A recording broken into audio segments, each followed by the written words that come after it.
അപ്പോൾ ചേട്ടാ, നമുക്കറിയാം UDF സർക്കാർ തിരഞ്ഞെടുപ്പ് കാലത്ത് കൊടുത്തൊരു വാഗ്ദാനമായിരുന്നു സ്ത്രീകൾക്ക് KSRTCയിൽ സൗജന്യ യാത്ര. അപ്പോൾ അതിപ്പോൾ പ്രാബല്യത്തിൽ വന്നപ്പോൾ ഏറ്റവും കൂടുതൽ ദുരിതം അനുഭവിക്കുന്നത് പ്രൈവറ്റ് മേഖലയാണ്, പ്രൈവറ്റ് ബസ്സുകാരാണ്. അപ്പം അതിനെക്കുറിച്ച് എന്താണ് ചേട്ടൻ പറയാനുള്ളത്? അതിനെക്കുറിച്ച് പറയുകയാണെങ്കിൽ കുറേ കാര്യങ്ങൾ പറയാനുണ്ട്. ഇത് ഇപ്പോൾ തന്നെ ഇന്ന് നമുക്കിപ്പോൾ 3000 രൂപ ഒരു ദിവസം നഷ്ടമാണ്. അതിൻ്റെ ഡീസൽ വില എന്ന് പറയുമ്പോൾ കഴിഞ്ഞ ഇതിനാണ് 5 രൂപ കൂടിയത്. 102 രൂപ 102 രൂപ 1 ലിറ്റർ ഡീസലിൻ്റെ വില. അതായത് നമ്മൾ ഈ ഇത്ര ഓടുമ്പോഴത്തേക്കും ഡീസൽ കൂടുന്നതല്ലാതെ പൈസ കുറയത്തില്ലല്ലോ. പിന്നെ ഈ മഴയും ബ്ലോക്കും കാര്യങ്ങളും എല്ലാം കണ്ട് മൊത്തം നഷ്ടത്തിലാണ് നമുക്ക്. പൊതുവെ സ്ത്രീകൾ കുറവാണോ കയറുന്നത്? പൊതുവെ സ്ത്രീകൾ കുറവാണ്. നമ്മൾ രാവിലെ എങ്ങനെ കളിച്ചാലും ബസ് ചാല് വരുന്നത് നമുക്ക് KSRTC വരുമ്പോഴത്തേക്കും 3000 രൂപ കിട്ടുന്ന ആ ചാല് 2000, 1900 ആ റേഞ്ച്. 1000 രൂപ ഒരു ചാല തന്നെ നഷ്ടമാണ്. അങ്ങനെ എല്ലാ ചാലും നോക്കുമ്പോഴത്തേക്കും 10,000-3500 രൂപ വണ്ടിക്ക് നഷ്ടമാണ്. സർവീസിൽ എന്തെങ്കിലും കുറവ് വല്ലതും വരുത്തിയിട്ടുണ്ടോ? കുറവ് വരുന്നില്ലല്ലോ, വണ്ടി ഓടിക്കൊണ്ടിരിക്കുകയല്ലേ, സർവീസ് കുറവ് വരുന്നില്ല. കുറവ് വരാതെ വരുമ്പോഴത്തേക്കും ഡീസൽ കുറയുന്നില്ലല്ലോ, ഡീസൽ കൂടിക്കൊണ്ടിരിക്കുകയല്ലേ. ചില ദിവസം പേപ്പർ മാത്രം മുതലാളിക്ക് കൊടുക്കുന്നത്, ഒരു ദിവസം ഒരാളുടെ ശമ്പളം പോലും കൊടുക്കാനായിട്ടില്ല. ഇന്ന് രാവിലെ 10 ഇവിടുന്ന് പോകുന്നത് ഞാനും ഡ്രൈവറും മാത്രമുണ്ട് വണ്ടിക്കകത്ത്, വേറെ ആരുമില്ല. പിന്നെ എന്തെങ്കിലും ഒരു പരിഹാരം എന്തെങ്കിലും കാണണം. ഈ 50% ടാക്സ് കുറച്ചിട്ട് കാര്യമില്ല. 50% എന്ന് പറയുമ്പോൾ ഡെയിലി ഒരു 10,000 കിട്ടുന്ന വണ്ടിക്കകത്ത് നിന്ന് എന്തെങ്കിലും മിച്ചം പിടിച്ചാലേ ടാക്സ് അടയ്ക്കാൻ പറ്റുള്ളൂ. ഇത് ഈ 50% കുറവ് വരുമ്പോൾ എന്നാ കുറവ് വരും? എന്നാലും ഡെയിലി കാര്യങ്ങൾ നടക്കണ്ടേ. ഒരു ടയറിന് തന്നെ 56,000 രൂപ കൊടുക്കണം. അങ്ങനെ 6 ടയർ, 7 ടയർ, സ്റ്റെപ്പിന് കൊടുക്കുമ്പോൾ 7 ടയർ പിന്നെ വണ്ടിയുടെ പലരെല്ലാം പണികൾ ഇതെല്ലാം വരുമ്പോൾ ഒരു ദിവസം ഒരു വണ്ടി ഓടിക്കഴിഞ്ഞാൽ 9 രൂപ 10 രൂപ ചിലവാണ്. അതിൻ്റെ അകത്ത് 10 രൂപ ഓടുന്നുള്ളെങ്കിൽ ഇങ്ങോട്ട് തന്നെ കാശ് തരേണ്ടി വരുമല്ലോ. അങ്ങനെയുള്ള കാര്യങ്ങളാണെങ്കിൽ സർക്കാർ ഇത് എന്തെങ്കിലും അതിനൊരു തീരുമാനം കണ്ടെത്തണം, സൊല്യൂഷൻ കണ്ടെത്തണം. ഇത് ഫ്രീ കൊടുക്കുന്നതെന്ന് പറഞ്ഞാൽ ഒരു 75-80 വയസ്സ് അങ്ങനെയുള്ള സ്ത്രീകൾക്ക് കൊടുത്തു കഴിഞ്ഞാൽ കുഴപ്പമില്ലായിരുന്നു. ഇതിപ്പോൾ കിട്ടുന്നതെല്ലാം സർക്കാർ ഉദ്യോഗസ്ഥർക്ക് കൂടുതലും നേട്ടം കിട്ടുന്നത്, അല്ല സാധാരണക്കാർക്ക് ആർക്കും ഒരു നേട്ടം കിട്ടുന്നില്ല. ഇപ്പോൾ ഞങ്ങളെ സംബന്ധിച്ചിടത്തോളം രാവിലെ പോരുന്നത് മൊത്തം സ്ത്രീകളാണ്. സ്ത്രീകൾ KSRTC പിടിച്ചിട്ടുണ്ടെന്ന് പറഞ്ഞാൽ പിന്നെ നമ്മുടെ സ്റ്റോപ്പിലേക്ക് KSRTC വേണ്ടിയിട്ട് ആൾ വരത്തില്ല. ആച്ചാല് കിട്ടുന്നതെല്ലാം പിള്ളേരും മാത്രമുണ്ട്. പിള്ളേരെ ഇത് നമുക്കൊരു 50% പിള്ളേരെ വർദ്ധിപ്പിക്കുകയാണെങ്കിൽ തന്നെ നമുക്ക് എന്തെങ്കിലും കുഴപ്പമില്ലാതൊക്കെ പോകാം. അതാണ് എൻ്റെ അഭിപ്രായം. പ്രൈവറ്റ് ബസ്സിൽ ആൾ കയറാറില്ല, എല്ലാവരും മാറി നിൽക്കുക. അതിനകത്തിപ്പോൾ കൂടുതലും സർക്കാർ ഒരു ഇത്രയും 60,000 1 ലക്ഷം രൂപ ശമ്പളം മേടിക്കുന്നവരെ ഫ്രീ ആയിട്ട് കൊണ്ടുപോകേണ്ട യാതൊരു കാര്യവും നോക്കിയിട്ട് കാണുന്നില്ല. ഒരു ഇടനിലക്കാരാണെങ്കിൽ കുഴപ്പമില്ലായിരുന്നു. ഇപ്പോൾ അവർ ഒരു സ്ഥിരമായിട്ട് ജോലിക്ക് പോകുന്ന കളക്ടറേറ്റിനകത്ത് കയറിയ ബസ് ആളെടുത്തുകൊണ്ട് പോകുന്നത് യാതൊരു ഒരു ഇല്ലാത്ത പരിപാടിയാണ് സർക്കാർ ഇപ്പോൾ കാണിച്ചിരിക്കുന്നത്. ഈ മേഖല നിന്ന് പോകും. ഇതുപോലെ ഒരു വർഷം മുഴുവൻ നിന്ന് കഴിഞ്ഞാൽ പ്രൈവറ്റ് മേഖല നിശ്ചയം നിന്ന് പോകും. വൻ നഷ്ടത്തിലാണ് വണ്ടി മുന്നോട്ട് പോയിക്കൊണ്ടിരിക്കുന്നത്. സ്ത്രീകളൊക്കെ വളരെ കുറവാണോ കയറുന്നത്? ആരും കയറാറില്ല, ഇല്ല. നമ്മളൊരു ബസ് കൊണ്ടുവരുമ്പോഴത്തേനും ഭൂരിഭാഗം ആൾക്കാർ സമയം അറിയാവുന്നവർ മാറി നിൽക്കുക അങ്ങോട്ട്. ചിലപ്പോൾ 10-20 പേര് കാണും സ്റ്റോപ്പിൽ, അതിനകത്ത് 2-3 പേര് വരെങ്കിലായി. ചേട്ടാ, നമ്മളിപ്പോൾ ഓരോ ട്രിപ്പായിട്ടാണല്ലോ പോകുന്നത്. അപ്പോൾ വണ്ടി പഴയതുപോലെ തന്നെയാണോ ഓടിക്കുന്നത്, അതോ എന്തെങ്കിലും കുറച്ചിട്ടുണ്ടോ?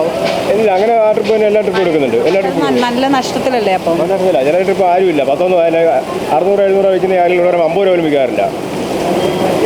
പിന്നെ എന്തെങ്കിലും പരിഹാരം എന്തെങ്കിലും ഉണ്ടോ മനസ്സിൽ? ഞങ്ങൾക്ക് കൊണ്ട് യാതൊരു പരിഹാരം ഉണ്ടാക്കാൻ സാധിക്കില്ല. സർക്കാർ തന്നെ ഇതിന് പരിഹാരം ഉണ്ടാക്കി തരണം. അല്ലെങ്കിൽ മേഖല കുറേ തൊഴിലാളികൾ പട്ടിണിയാവും, അത്രയേ ഉള്ളൂ. അപ്പോൾ ചേട്ടാ, നമുക്കറിയാം UDF സർക്കാർ കൊണ്ടുവന്ന ഒരു പ്രഖ്യാപനം കാരണം ഇപ്പോൾ ഏറ്റവും കൂടുതൽ പ്രശ്നത്തിലായിരിക്കുന്നത് പ്രൈവറ്റ് ബസ്സുകാരാണ്. കാരണം സ്ത്രീകൾ ഭൂരിഭാഗവും ഇപ്പോൾ KSRTC സൗജന്യ യാത്ര ആശ്രയിച്ചാണ് നിലനിൽക്കുന്നത്. അപ്പം ആ ഒരു പ്രശ്നം നിങ്ങളുടെ ഈ ബസ് സർവീസിനെ എത്രത്തോളം ബാധിച്ചിട്ടുണ്ട്? നല്ലപോലെ ബാധിച്ചിട്ടുണ്ട്. സ്ത്രീകളാണ് ഏറ്റവും കൂടുതൽ യാത്രക്കാർ.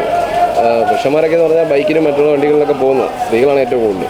അപ്പോൾ സ്ത്രീകൾ പോയി കഴിഞ്ഞാൽ സർവീസ് ഭയങ്കര പാടാവും.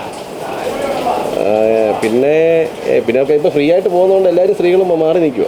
നമ്മളിപ്പോൾ ഇവിടുന്ന് വരുമ്പോഴാണെങ്കിലും ഇപ്പം കഞ്ഞിക്കുഴിയിൽ നിന്ന് ഇങ്ങോട്ട് വരുമ്പോഴാണെങ്കിലും നേരത്തെ നമ്മുടെ വണ്ടി സ്ത്രീകളെ കയറുന്നുണ്ടായിരുന്നു. കളക്ടറിൻ്റെ അവിടെ ഒത്തിരി പേര് കയറുന്നുണ്ടായിരുന്നു. അവരൊക്കെ ഇപ്പം മാറി നിൽക്കുക. അപ്പം കുറേ വരുന്ന KSRTCക്ക് കയറിപ്പോവുക. നിലവിലെ കച്ചവടം എങ്ങനെയാണ്? അതായത് എന്തെങ്കിലും നഷ്ടത്തിലായോ വണ്ടി? നല്ല രീതിയിലുള്ള നഷ്ടമുണ്ട്. ഒത്തിരി കളക്ഷൻ കുറഞ്ഞു. സ്ത്രീകൾ കയറിയല്ലേ എവിടെയും പോകുന്ന സ്ത്രീകളാണല്ലോ. ഭയങ്കര പാടാം. ഡീസലിൻ്റെ വിലയോടെ കൂടിയുണ്ട്. ഇപ്പോൾ നമുക്ക് ഇരട്ടി 5 ഇപ്പോൾ ഒരു 4,000 രൂപയ്ക്കാണെങ്കിൽ ഡീസലിൻ്റെ വിലയോടെ കൂടിയുണ്ട്. ഒരു 600 രൂപ അതിന് കയറി വരും. കയറി വന്നു കഴിഞ്ഞാൽ പിന്നെ ഈ ഇവർ കയറാത്തത് കൊണ്ടും അതിനകത്ത് വ്യത്യാസം വരുന്നുണ്ട്. നല്ലപോലെ ഇതിനൊരു പരിഹാരം എന്തെങ്കിലും ഉണ്ടോ മനസ്സിൽ? അപ്പോൾ പരിഹാരം അതിൻ്റെ കാണേണ്ട ഗവൺമെൻറ്റല്ലേ കാണണ്ടേ. അവർ ഇങ്ങനെയൊക്കെ ചെയ്ത് കഴിഞ്ഞാൽ പിന്നെ നമ്മൾ അതിനെ തന്നെ മറുപടി പറയാനാണ്. ശരിക്കും പറഞ്ഞാൽ അത് ഞങ്ങൾക്കെതിരെ ശരിക്കും ഒരു അടിയായിപ്പോയി. ഒത്തിരി ബസ് കയറിയിട്ടുണ്ട്. ഇപ്പം ഈ കുമളിയെ കൊടുത്ത മിക്ക ബസ്സുകളും കയറ്റിയിട്ടിരിക്കുക. അവർ ഭയങ്കര 10,000-6,000 രൂപ കയ്യിൽ നിന്ന് എടുത്ത് കൊടുത്ത് ആരെങ്കിലും ഓടിക്കില്ല. അങ്ങനെയാണ് ഈ സൗജന്യ യാത്ര കൊണ്ട് KSRTC ഗുണമില്ല, പ്രൈവറ്റുകാർക്കും ഗുണമില്ല. ഇത് ഏറിയാൽ ഒരു 2 മാസം അല്ലെങ്കിൽ 3 മാസം അതിൽ കൂടുതൽ KSRTC ഈ ഫ്രീ ഓട്ടോ ഓടാൻ പറ്റില്ല. അവരിൽ അതിനെന്തെങ്കിലും തക്ക കാരണങ്ങൾ കണ്ടുപിടിച്ചുകൊണ്ട് വേണം ഇത് ചെയ്യാനായിട്ട്. അപ്പോൾ അതുകൊണ്ട് പറ്റില്ല, ഞങ്ങൾ പ്രൈവറ്റ് മേഖല മൊത്തം ഒന്നായിട്ട് തകർന്നിരിക്കുക. 10 രൂപ പോലും ബാലൻസ് ഇല്ലാത്ത ഗതിയിലാണ് ഇപ്പോൾ ഈ വണ്ടികളെല്ലാം ഓടുന്നത്. ഞങ്ങൾ 8 വണ്ടി ഓടിയിട്ട് ഞങ്ങൾക്ക് മൊത്തം കൂടെ 2,000 രൂപ 3,000 കൂടുതൽ ബാലൻസ് ഇല്ല. അത് സർക്കാർ ചെയ്ത നല്ല കാര്യമാണ്. പക്ഷേ അതിലെന്തെങ്കിലും സംവിധാനം കണ്ടുപിടിക്കണം. ഡീസലിന് പൈസ കൊടുത്ത് ഡീസലിൻ്റെ ചിലവിന് നമുക്ക് 10 പൈസ പോലും ബാലൻസ് ഉണ്ടാക്കാൻ പറ്റുന്നില്ല. ഞങ്ങൾക്കും ബുദ്ധിമുട്ട്. ശമ്പളം എടുത്തു കഴിഞ്ഞാൽ മുതലാളിക്ക് ബാലൻസ് ഇല്ല.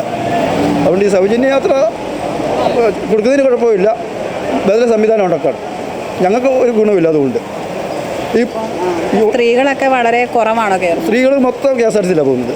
നമ്മുടെ വണ്ടിയിൽ അപൂർവം ചില ബൈറൂട്ട് ഓടുന്നുണ്ട്, അവരുടെ ഉള്ള സ്ത്രീകൾ മാത്രമേ ഉള്ളൂ, വേറെ ആരുമില്ല. അപ്പം നിലവിലിപ്പോൾ പെട്രോൾ അടിക്കാൻ പോലും ഡീസൽ അടിക്കാൻ പോലും ഇല്ല. ഡീസൽ അടിച്ചു കഴിഞ്ഞാൽ ഞങ്ങളുടെ ശമ്പളം ഇവിടെ കഴിഞ്ഞാൽ പിന്നെ മുതലാളിക്കൊന്നുമില്ല. അപ്പം മുന്നോട്ട് ഇനി എന്തെങ്കിലും ഒരു മാർഗം കാണുന്നുണ്ടോ? അതായത് ഒരുപാട് സമരങ്ങളൊക്കെ നടത്തിയിരുന്നു ഇതിൻ്റെ ഭാഗമായിട്ട്. അപ്പോൾ പ്രൈവറ്റ് ഇനി ചേട്ടൻ ഓട്ടം കുറയ്ക്കുക അങ്ങനെ എന്തെങ്കിലും നടപടികളിലേക്ക് നിങ്ങൾ പോകുന്നുണ്ടോ? ഞങ്ങൾ നടപടി എത്തിച്ചപ്പം ഇങ്ങനെ പോകുമ്പോൾ പൊതുവേ ഒരു തീരുമാനം ഉണ്ടായി വരെ ഇങ്ങനെ പോവുക. അപ്പം ബസ്സിൽ അപ്പം എന്നും പഴയതുപോലെ തന്നെയാണ് ഇപ്പോഴും ബസ് ഓടുന്നത്? പഴയതുപോലെ തന്നെ.